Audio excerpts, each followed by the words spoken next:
Assalamualaikum warahmatullahi wabarakatuh. Halo, perkenalkan nama saya Julieta Sabella.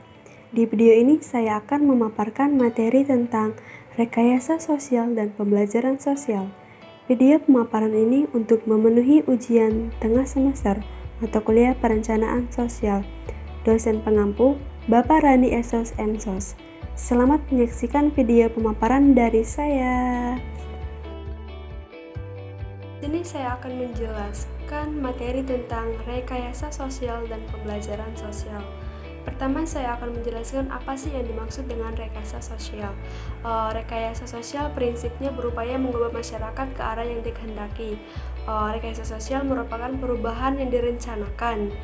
Dalam rekayasa sosial diupayakan kiat-kiat dan strategi menjadikan kehidupan sosial menjadi lebih baik. Sebuah rekayasa sosial dilakukan karena situasi sosial berjalan tidak sesuai dengan apa yang diharapkan. Perubahan sosial akibat modernisasi lebih banyak menimbulkan masalah-masalah sosial. Baiklah, selanjutnya saya akan menjelaskan konsep rekayasa sosial. Konsep rekayasa sosial dibagi menjadi 3. Yang pertama evolusi, yang kedua revolusi, yang ketiga reformasi. Yang pertama yaitu evolusi, hasil pandangan dari Herbert Spencer tentang Darwinisme sosial, itu perubahan sosial yang dilakukan oleh rekayasa sosial secara lama karena dipengaruhi oleh kekuatan sosial atau konflik lainnya. Yang kedua yaitu revolusi, adalah perubahan dilakukan secara cepat, namun setiap perubahan yang dilakukan tidak dikatakan secara cepat karena ada perubahan-perubahan secara tertentu yang dilakukan secara cepat. Yang ketiga, yang terakhir yaitu reformasi. Reformasi ini salah satu konsep rekayasa sosial yang dikehendaki sebuah perubahan yang signifikan untuk mengubah hal-hal yang sudah tidak dipandang layak lagi oleh. Adapun tujuan dari rekayasa sosial adalah untuk menjadikan masyarakat yang lebih baik atau mempunyai suatu sistem tatanan sosial yang lebih baik sesuai dengan apa yang dikehendaki oleh rekayasa sosial tersebut. Tahapan rekayasa sosial dibagi menjadi 3. Yang pertama yaitu analisis, yang kedua desain, yang ketiga implementasi, dan yang keempat yaitu evolusi dampak. Selanjutnya kita masuk ke materi yang kedua yaitu pembelajaran sosial. Pembelajaran sosial merupakan pandangan bahwa orang-orang dapat belajar melalui pengamatan dan pengalaman secara langsung. Adapun konsep pembelajaran sosial ada 3. Yang pertama, individu bisa belajar melalui observasi. Yang kedua, kondisi mental berperan penting dalam proses pembelajaran. Yang ketiga, belajar sesuatu tidak menjamin perubahan perilaku.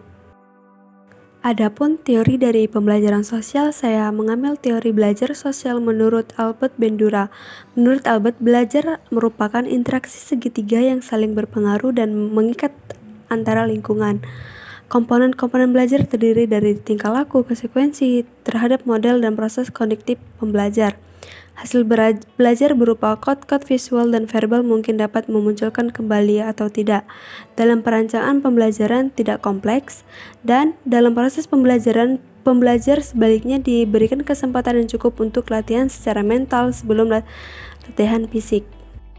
Baiklah, penjelasan saya tentang rekayasa sosial dan pembelajaran sosial dapat saya tarik kesimpulannya bahwa kehidupan kita ini bersifat dinamis. Begitu juga dengan kehidupan masyarakat yang sering mengalami perubahan sosial. Namun, perubahan sosial di dalam kehidupan masyarakat dipengaruhi oleh rekayasa sosial.